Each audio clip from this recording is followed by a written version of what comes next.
I always thought that when my time came, when the last of my people were gone, I'd feel something like grief, maybe guilt, maybe regret.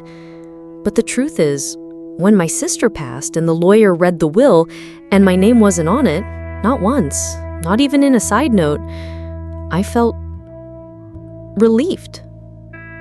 Not disappointed, not angry, just like the air had cleared. There are a few things in life that sneak up on you as clarity. They don't arrive with fireworks or explanations. They just settle, like dust after a storm.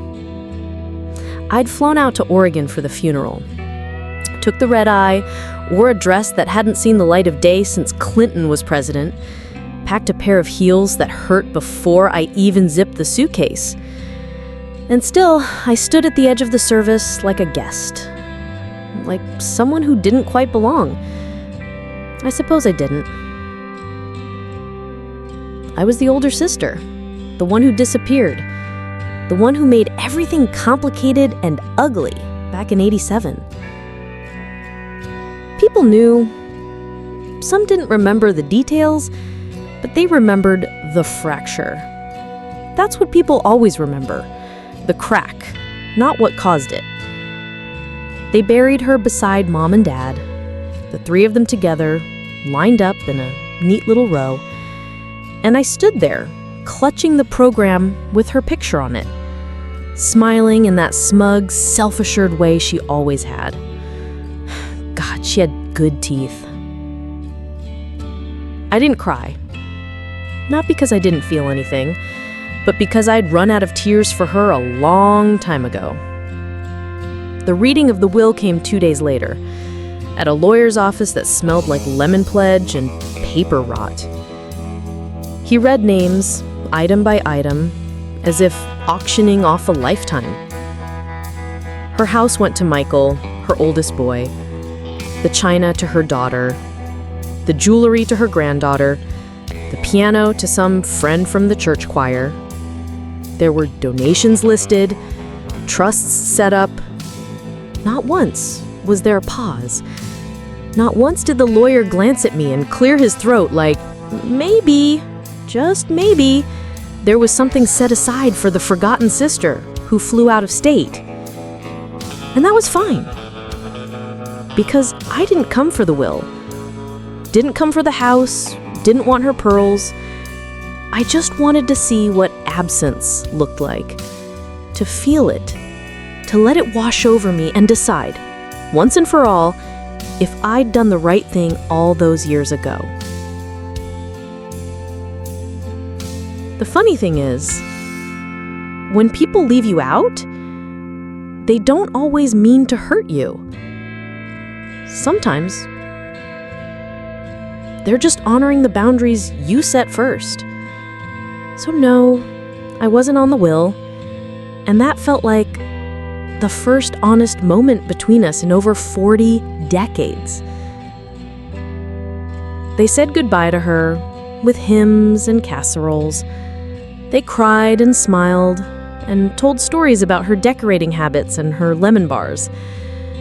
And I stood there thinking, none of you really knew her.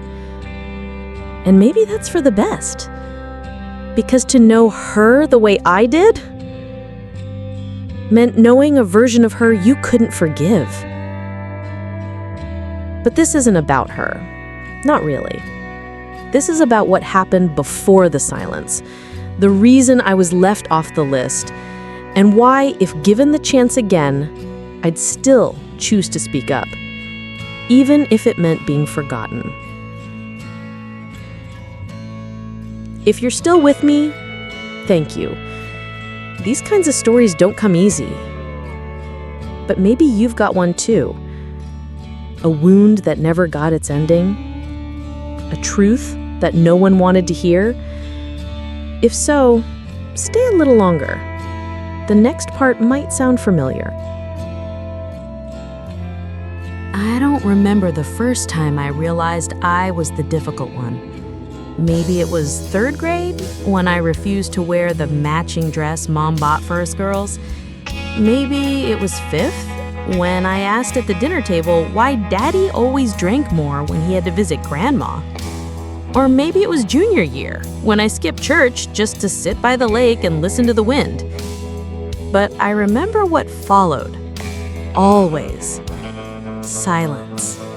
Not yelling, not scolding. Just the tight-lipped, jaw-clenched quiet that let me know I'd gone and done it again.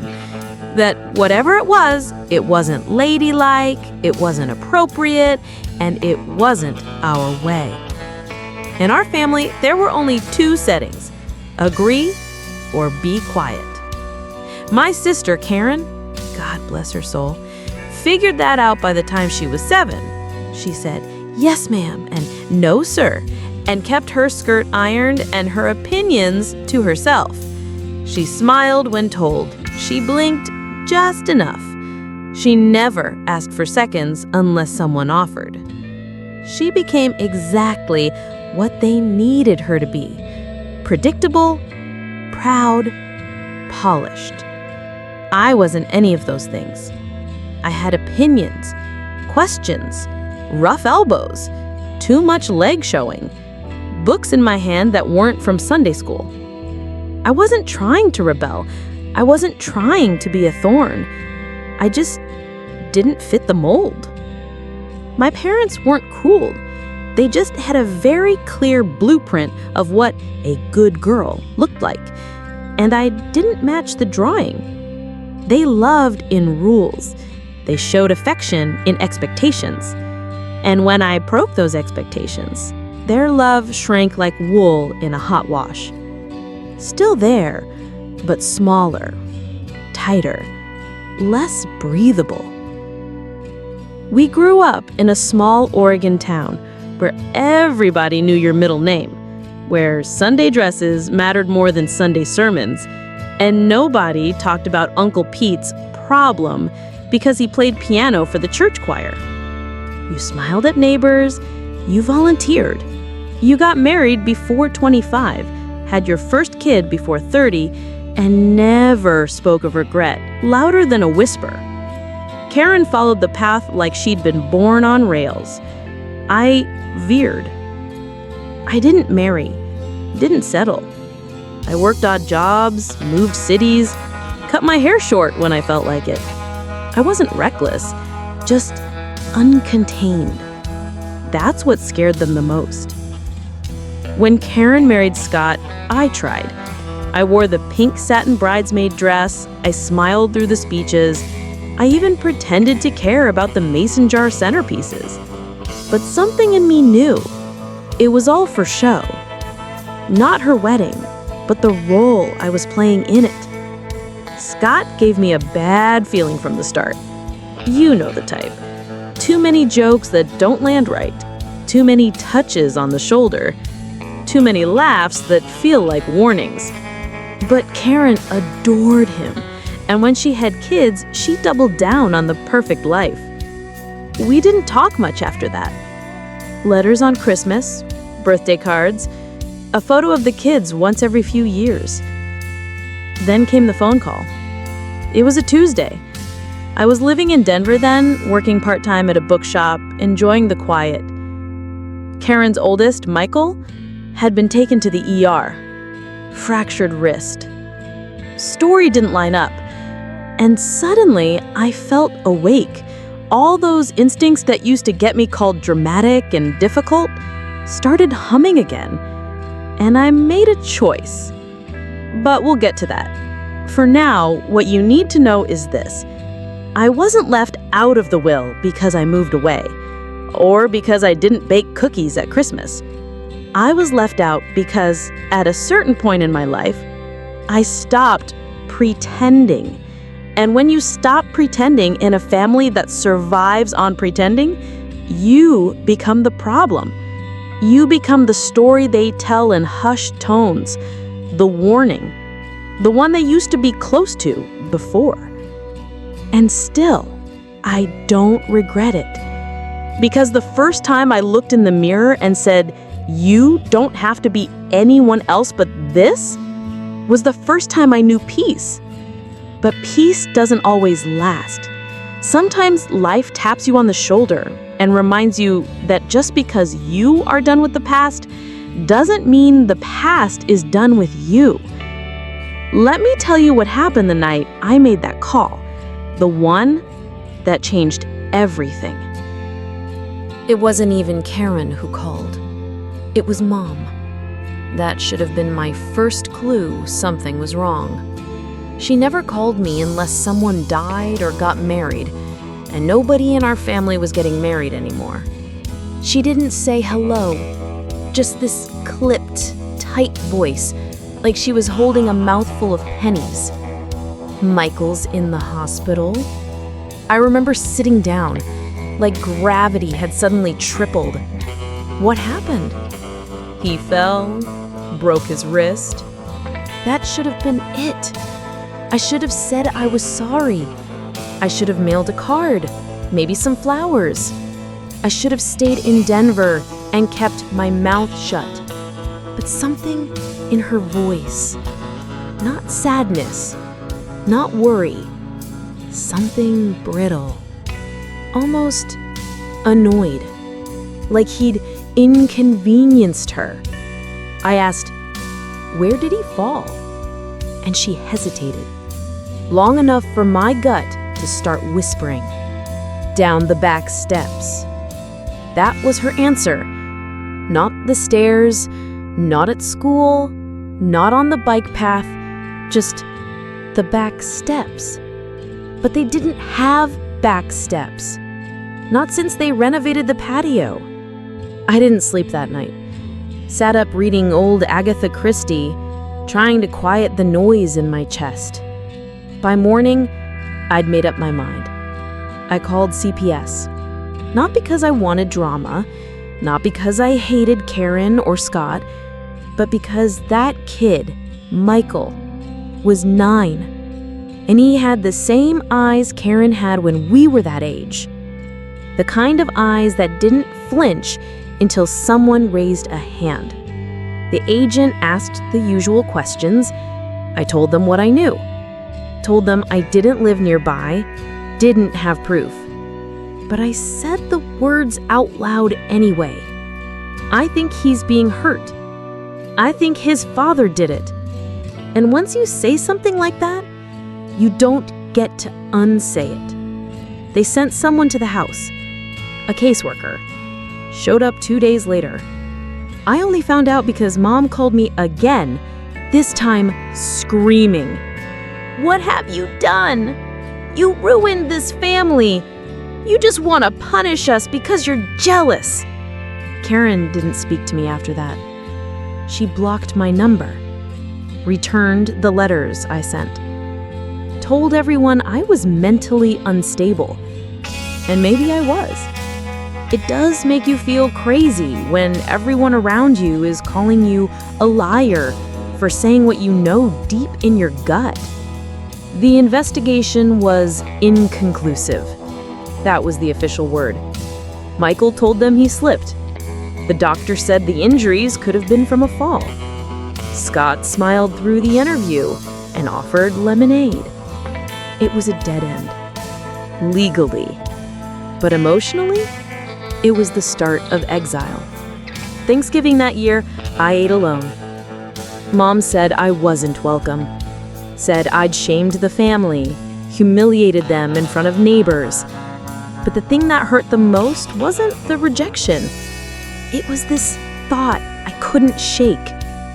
If I hadn't said anything and something worse happened, could I have lived with myself? Because I know what happens when you stay silent. I'd seen it.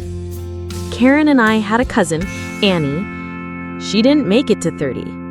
Died of an overdose in a motel bathroom after years of pretending nothing was wrong. Her stepfather had fallen down the stairs too many times to count. Nobody ever said anything, and Annie learned that silence was love. So no, I wasn't going to shut up. Even if I lost everyone, even if I became the difficult one again. Because if I didn't protect Michael, who would? What came next was a slow erasure. They didn't disown me publicly. That would have been too messy.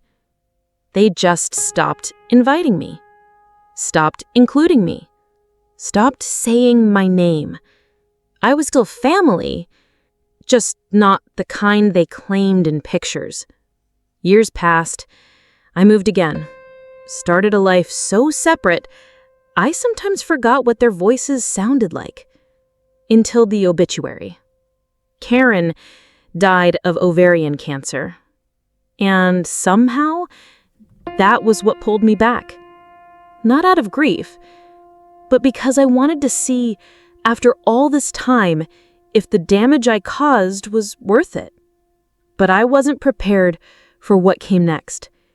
The looks, the whispers, the subtle shaming wrapped in casseroles and pity. Because when a family pretends long enough, truth becomes the real threat.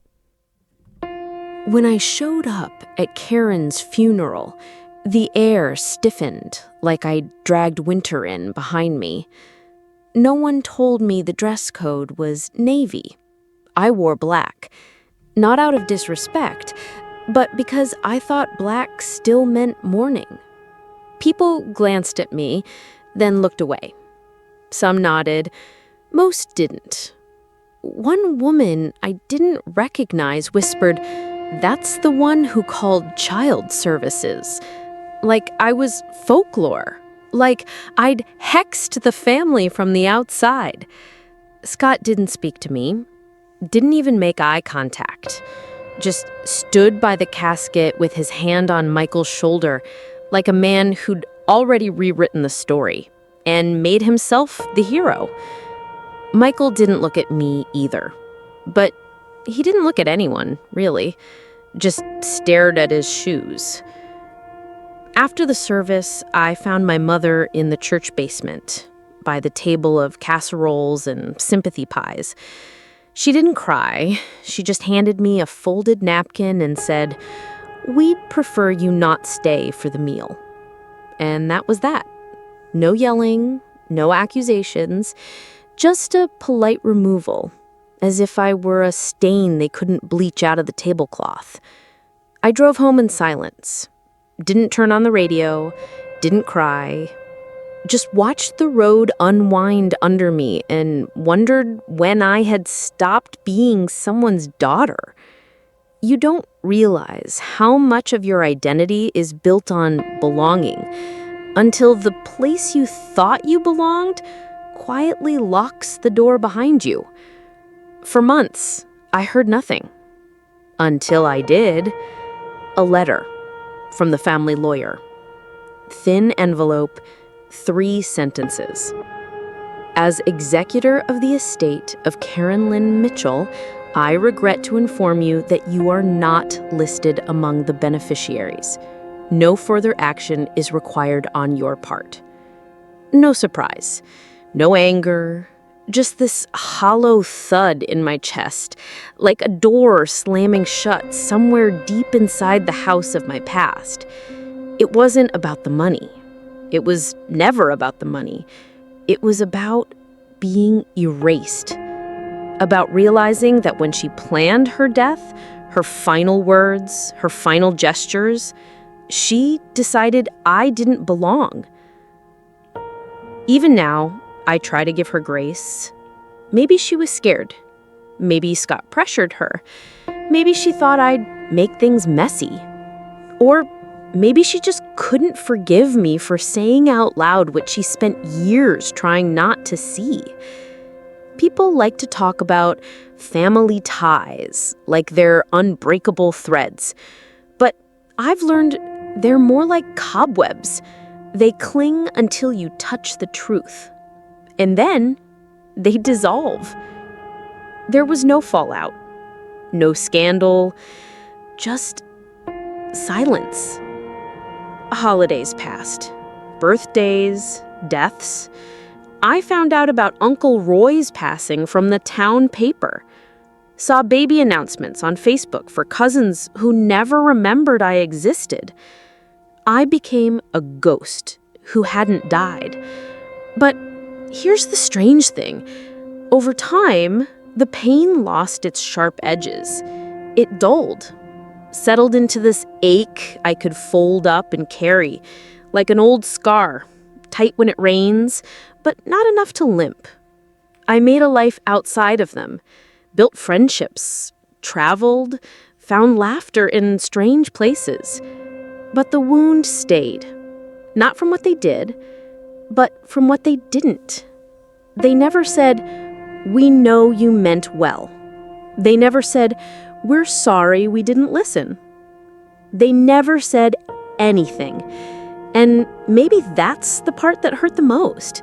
Not being hated, but being dismissed. Like I was never worth the argument. Still, in that long silence, something unexpected grew. A kind of clarity, a steadiness. Because when you have nothing left to prove to anyone, you finally learn how to be enough for yourself. There's a strange kind of quiet that settles in your life when you finally stop waiting for an apology. It's not peaceful, not at first. More like an empty room after everyone leaves the party. You sit there with your drink still half full, realizing the music stopped hours ago. That was my life for a while. I didn't cry much. I didn't rage. I just went on, brushing my teeth, watering my plants, answering emails from people who didn't know I'd been erased by blood. Then, one Tuesday morning, I got a call from a number I didn't recognize. I almost didn't answer. It was too early for telemarketers and too late for wrong numbers. But I picked up. "Hi, is this Aunt Julia?" It was Michael. His voice cracked halfway through my name, like it was the first time he'd used it out loud in years. We didn't talk long, just a few minutes. He asked how I was, said he was in college now, pre-law, said he didn't know if I still lived in Colorado. Then he said something that made my throat close up. "I remember you tried to help." That was it. No long apology, no confession, no grand dramatic reveal. Just a simple sentence from a now-grown boy who still remembered the sound of my voice when no one else believed him. After that call, I didn't feel like a ghost anymore. It was like someone turned a light on in a room I'd forgotten I was still sitting in. I started walking again. Not for fitness, just to breathe, to feel the sun on my skin, and let the wind mess up my hair. I bought a little journal and wrote one good thing a day. At first, it felt forced. The cat didn't throw up. Coffee was strong. But slowly, they got bigger.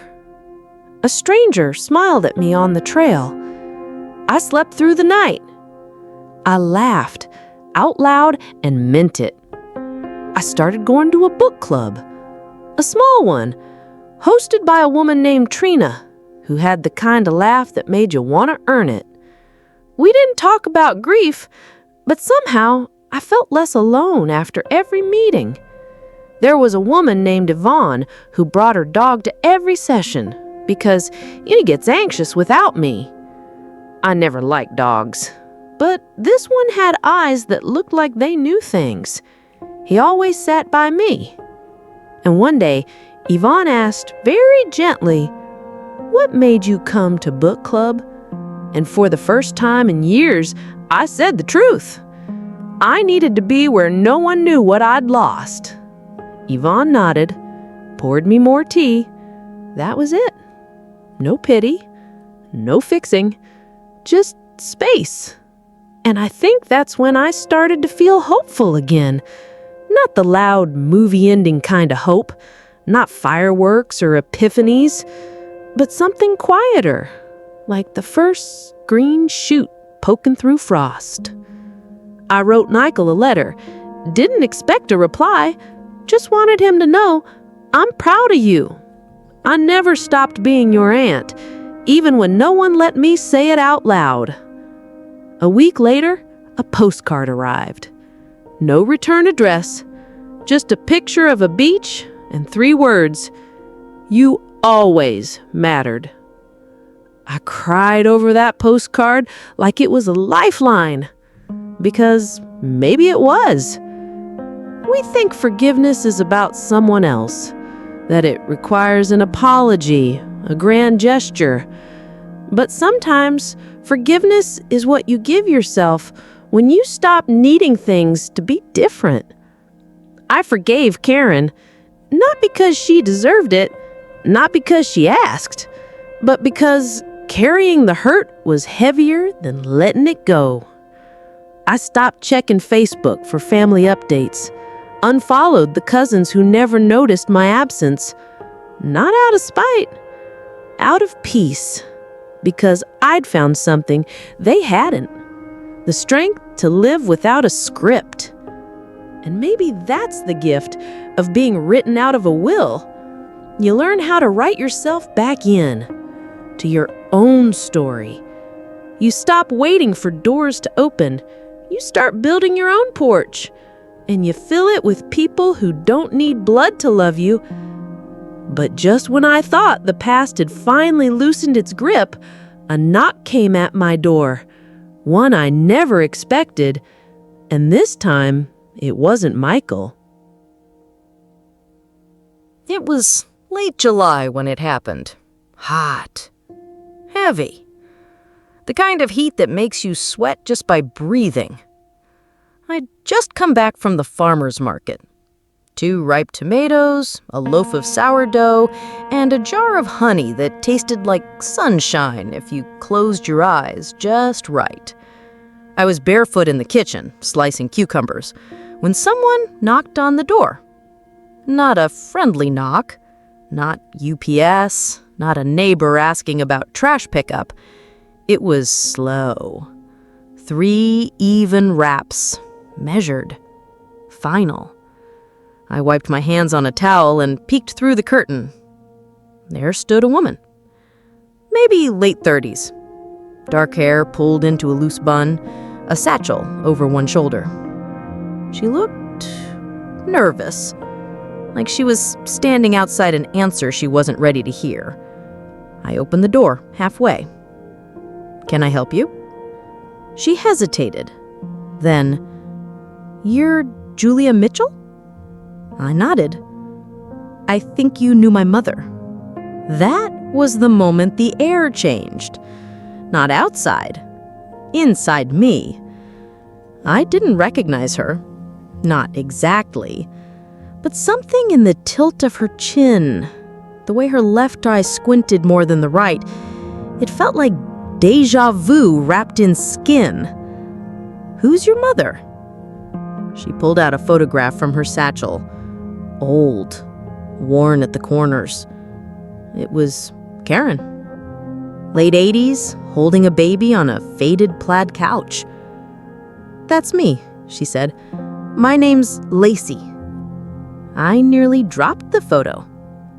I'd known Karen had a daughter, of course. Michael's half-sister, but she was never spoken of, not even in hushed tones. She lived with her father across the state line, a man Karen had dated briefly. One of those stories people bury in polite silence. I hadn't seen her since she was maybe 5, maybe younger. I hadn't even known she was still in touch with the family. "I'm sorry to just show up," she said, "but I've been trying to piece things together. After Mom died, I got things. Letters, boxes. One had your name." She looked down. "And it didn't make sense, because growing up, she barely mentioned you. And what she did say wasn't kind." She pulled out a small envelope. My name, in Karen's handwriting, still sharp, still slanted like she was always in a hurry. "I haven't opened it," Lacey said. "I thought maybe you should." My hands shook. I hadn't seen Karen's handwriting in over a decade, and somehow it still had the power to make me feel like a teenager caught sneaking out past curfew. I didn't open it right away. Instead, I made tea, poured Lacey a glass of lemonade, because when the ground shifts under your feet, you hold on to small rituals like lifelines. We sat at my kitchen table, surrounded by the quiet hum of the fridge and the soft click of the ceiling fan. I opened the envelope. One page. Not a letter, not really, just a few lines. If she ever comes to you, tell her I'm sorry I made her think you were the villain. You weren't. I just couldn't face what I let happen. I was weak. Forgive me. Or don't. But no, I did love you. It didn't hit me like a tidal wave. It landed soft, like ashes. I folded the letter and didn't speak for a while. Neither did Lacey. She just sat there, watching me, like someone watching their own future play out in slow motion. Then she said something I'll never forget. I don't think I came here for her. I think I came here for me. She had questions. Of course she did. About her mother, about what really happened, about the missing pieces in her own life. And for the first time in a long time, I felt like I could give something that mattered. I told her about Karen. Not the sanitized version, the real one. The good. The flawed. The scared. I told her about the night I made that call. About the silence that followed. About what it cost. She didn't cry, but I could see something shift behind her eyes, like a weight she hadn't known she was carrying had been identified. She stayed for dinner. We didn't talk about the letter again. We made pasta, she helped me chop basil, we laughed about how bad she was at peeling garlic. It felt normal, which is maybe the rarest thing grief can give you. Before she left, she hugged me. Not awkward, not too long, just right. Like we both needed it, but didn't want to admit it out loud. I'd like to come back, she said. And just like that, the story I thought had ended found a new chapter. Not one I saw coming, but maybe one I needed more than I knew. But that wasn't the only surprise Karen left behind. A week later, Lacey called again. Her voice was tight. There's something else in the boxes. I think you need to see it. Lacey didn't usually call twice in 1 week. We'd been taking it slow. A walk here, a shared recipe there. Tentative steps over broken glass. But that Thursday, my phone rang just after 8 a.m. Too early for casual. Her voice was tight, controlled, but something cracked underneath. I found something else in the bottom of the last box. I sat up. What kind of something? She hesitated. A recording, a cassette tape, labeled "For Julia." There are phrases that punch the air out of your lungs.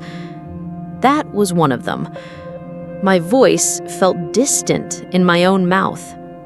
Are you sure it was meant for me? Positive. It had your name in bold. Karen's handwriting again. She paused. I haven't listened to it. Thought maybe you should first. I didn't own a cassette player. Hadn't since the late 90s. But I knew someone who did. A neighbor, Dennis, retired audio engineer.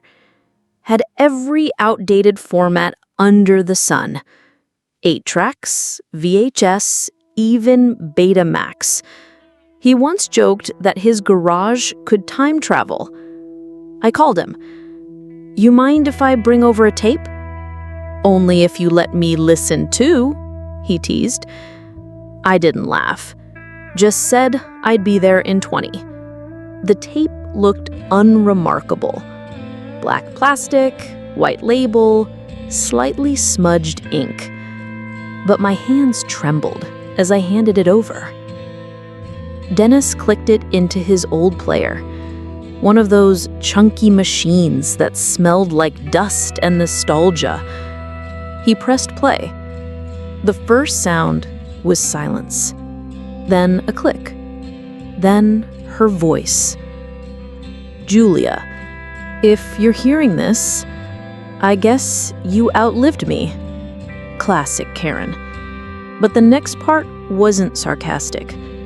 It was slow, measured, like she was choosing words with surgical care. I never planned to explain myself. I figured you'd never want to hear from me again. But then I had Lacey, and I started to wonder what I'd leave behind and what version of me she'd carry. I gripped the armrest. Karen's voice was softer than I remembered. Less bite, more tremble. You were right, you know, about Michael. About everything. I closed my eyes. Even Dennis stopped breathing. I didn't protect him. I told myself it wasn't that bad, that I needed help, that I was tired. All excuses.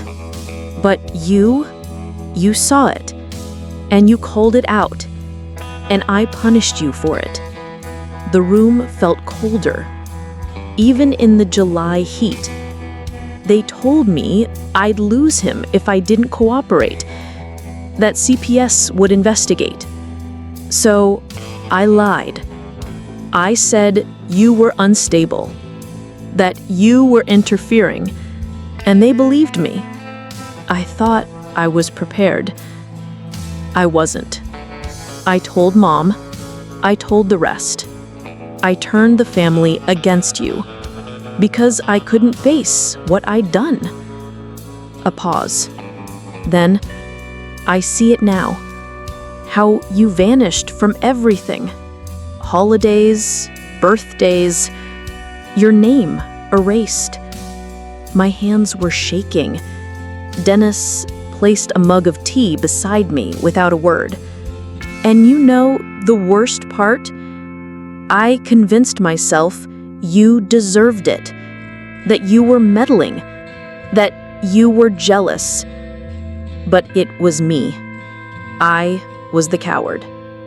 There was a long stretch of silence. Then, the tape whirred again. If Lacey's there, I'm sorry, baby. I didn't know how to love right. But I tried. God, I tried. I looked at Dennis. He looked away. His eyes were red. The last sentence on the tape was barely a whisper. Julia, if you can forgive me, I'll carry that grace into whatever comes next. The tape clicked off. Just like that. No dramatic music. No revelations about hidden assets or family secrets. Just a broken woman's voice, trying to rebuild a bridge with her final breath. I sat in silence for a long time, not crying, not speaking, just unraveling. I asked Dennis if I could borrow the tape. He nodded. I put it in my pocket like something sacred. When I got home, I called Lacey, told her I listened, told her what was on it. She came over that night. We didn't talk much. We just sat on the porch, watching the light fade over the hills. Eventually, she asked, "Do you hate her?" I thought a long time before answering. No. I think I finally just understand her. she leaned her head on my shoulder. And for the first time since Karen died, neither of us felt like orphans. Because forgiveness doesn't always come wrapped in apology. Sometimes it arrives in pieces, delivered by those left behind, or whispered on old tape decks from a voice you used to know. And healing, it rarely announces itself, but you recognize it when someone finally tells the truth, even if it comes too late to say it back. They say the dead can't change. But what if the change lives in the ones they leave behind? What if the real legacy isn't written in a will, but in the questions that never get answered? Lacey kept coming over after that, sometimes twice a week. We didn't always talk about Karen. In fact, we tried not to. We talked about garlic versus shallots, the new bakery downtown, the best way to prune lilacs. But there was a question, one neither of us asked out loud. And yet it hovered between the teacups, in the breeze through the screen door, in the way we looked at each other when a song from the 80s played on the radio. Why wasn't I in the will? Karen had left everything to Michael. All her belongings, the car, even the family jewelry I knew came from our grandmother's side. Michael, who hadn't spoken to her in 5 years. Michael, who moved across the country and married someone Karen never even met. I could make up excuses. Maybe she forgot to update it. Maybe she thought I didn't need anything. Maybe she wanted to avoid drama. But let's be honest. The woman recorded a confession on a cassette tape. She had time. So I sat with it, the not knowing.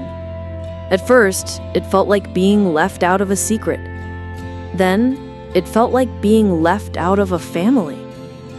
One night, I asked Lacey, "Did she ever say anything to you about the will?" She shook her head. Not once. She didn't even talk about Michael much. It was like he belonged to another movie she wasn't starring in anymore. Then she paused. "But she kept your letters." I blinked. "What letters?" "All of them. In a shoebox, rubber banded together. Some unopened, some folded like she read them 100 times. She looked at me. "So maybe you weren't in the will, but maybe you lived in her regrets." That landed harder than I expected. Later that week, Lacey brought over the shoebox. It smelled like old paper and rain. Inside were years of me. Notes, apologies, even one I wrote when I turned 40, telling her I still remembered the way she laughed when she got nervous. I didn't remember writing that, but she kept it. I sat on the floor of my living room, reading pieces of myself that I had forgotten existed. And I wondered, how many versions of us live in other people's closets? I started seeing Karen in dreams. Not like before, where she was young and cruel and sarcastic. No. Now she was quiet, older, tired in the corners of her eyes. She never spoke, just stood in the background, hands folded, watching me. Maybe that's what ghosts really are. Not spirits, not rattling chains, just unfinished conversations we play again and again until the tape warps. One day, I got a letter in the mail. No return address, just my name in careful block letters. Inside was a single sentence, typed, "You didn't need to be on paper to matter." No signature, no explanation. I showed it to Lacey. She read it twice, then folded it and said, maybe that was her one last time. Or maybe it was Michael. Or maybe someone else saw more than they said. I tucked the letter into the shoebox with the rest.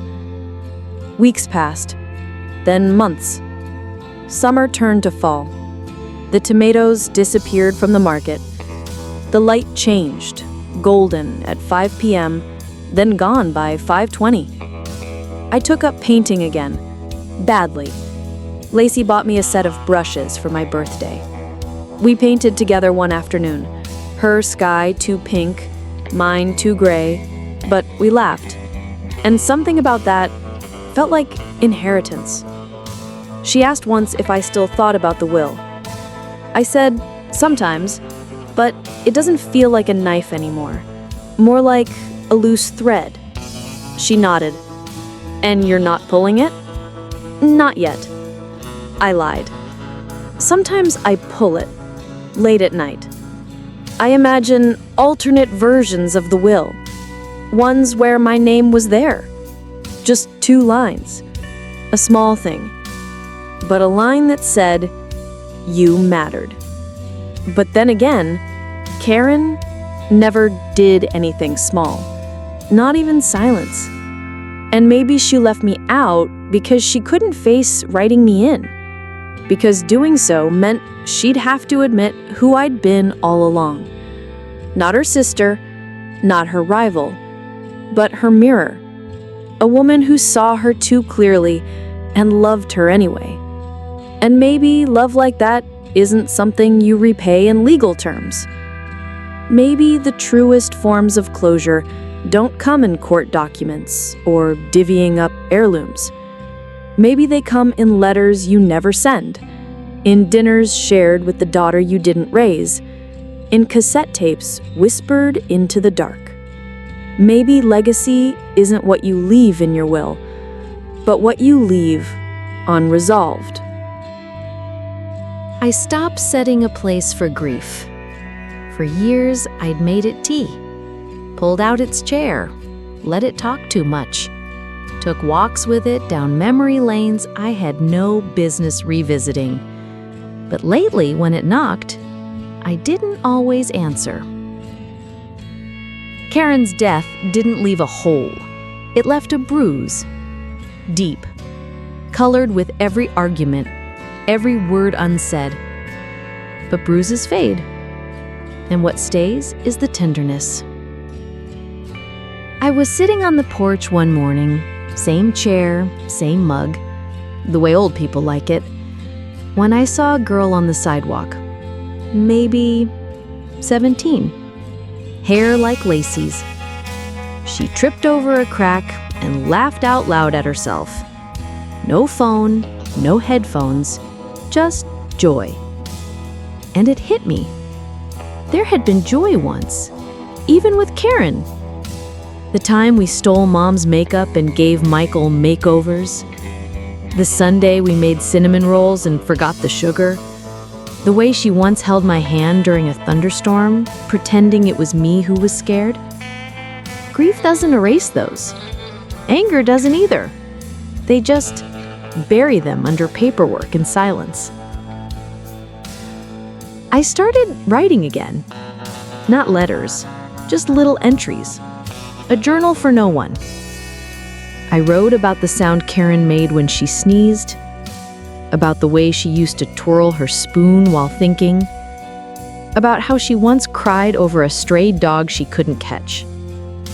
Lacey read a few. She cried too. She said, "I didn't know she could be like that." I said, "She didn't always let people see." Then she asked the question, the one I hadn't expected. "Would you have wanted her to leave you something?" I didn't answer right away. Then, "I think I just wanted to matter." She nodded. "You did. How would you know?" "Because you're still here." I didn't press her. Didn't need to. That was enough. We started walking the neighborhood, twice a week. No agenda, just sneakers and gossip. She told me about work, about a date that went horribly wrong, about a dream she had where Karen turned into a cat and refused to be pet. I told him about my knees, about the mailman who flirts shamelessly, about the raccoon that keeps knocking over my trash. And somewhere in those walks, healing snuck in. Not loudly, not like a trumpet or a banner, but like a thread stitching two torn pieces without calling attention to itself. Lacey invited me to Thanksgiving. Her place. Tiny kitchen. Wobbly table. I said yes. I brought cranberry sauce from a can. She acted like it was gourmet. At dinner, someone asked who I was. She said, "This is Julia. She's family." I went to the bathroom and cried, quietly. Not for Karen, not even for the will, but for the simple ache of being included. That night, I sat in bed and reread one of Karen's old birthday cards to me. It wasn't deep, just, "You're still older than me, ha." But at the bottom, she'd added, "You always protected me. I didn't deserve it, but thank you." I hadn't noticed that line before, or maybe I wasn't ready to see it. I folded it carefully, put it in the shoebox, and I whispered, "You're welcome." Sometimes the people who hurt us leave a melody behind. And if we listen closely, we can still hear them hum, even if the words are gone. It's been almost a year now. Karen's gone. The will is settled. The shoebox still lives in the top drawer of my nightstand.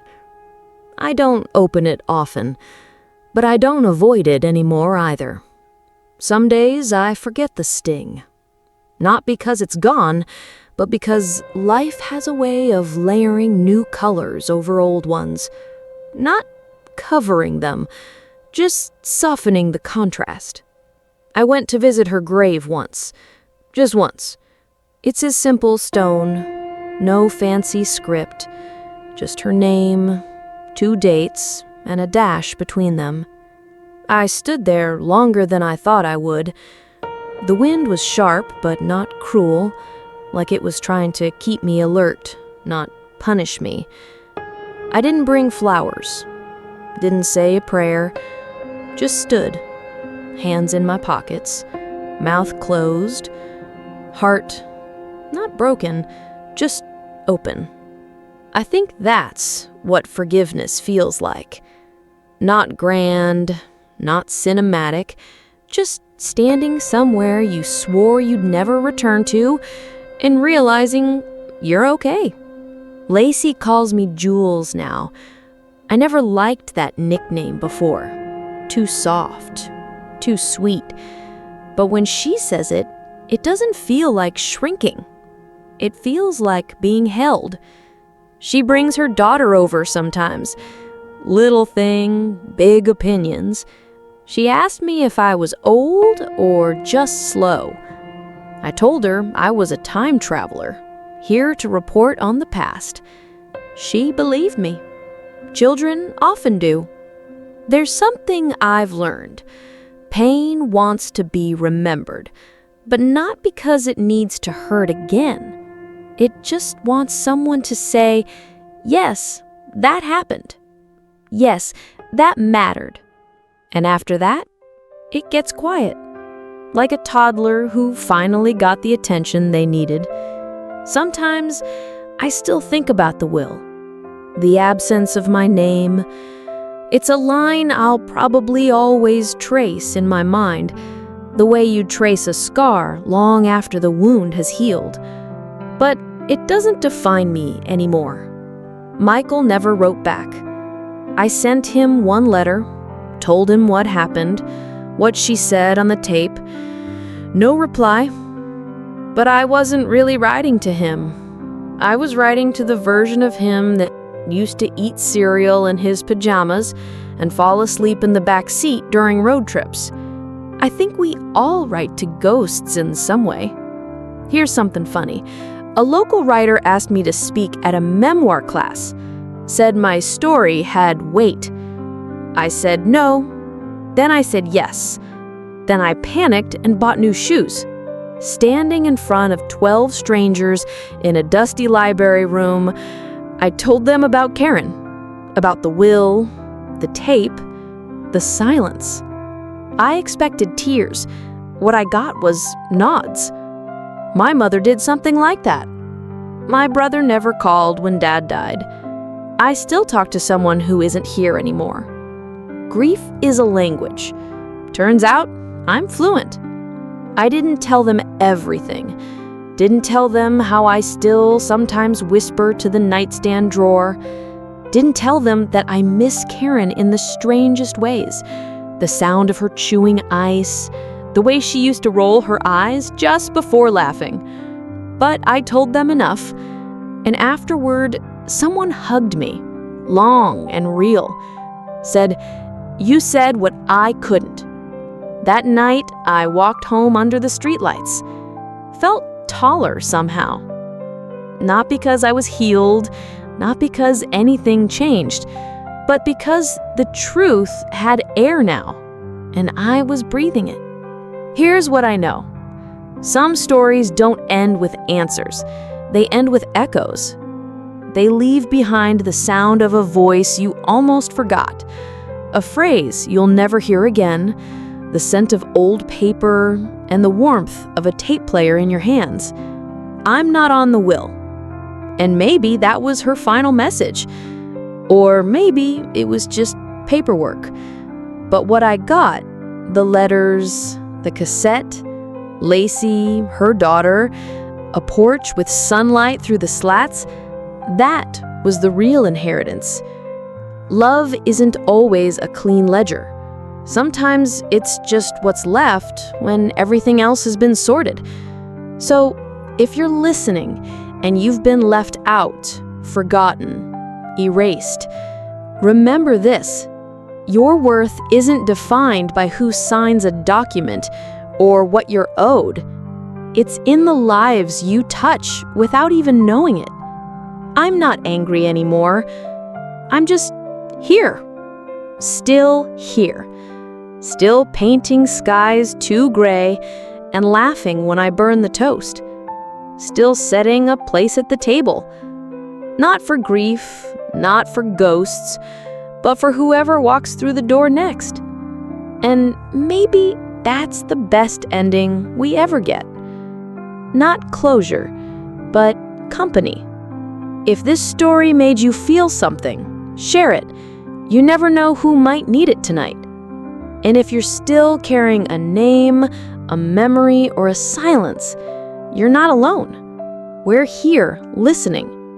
Subscribe for more quiet stories that speak loud truths. Until next time, sleep well.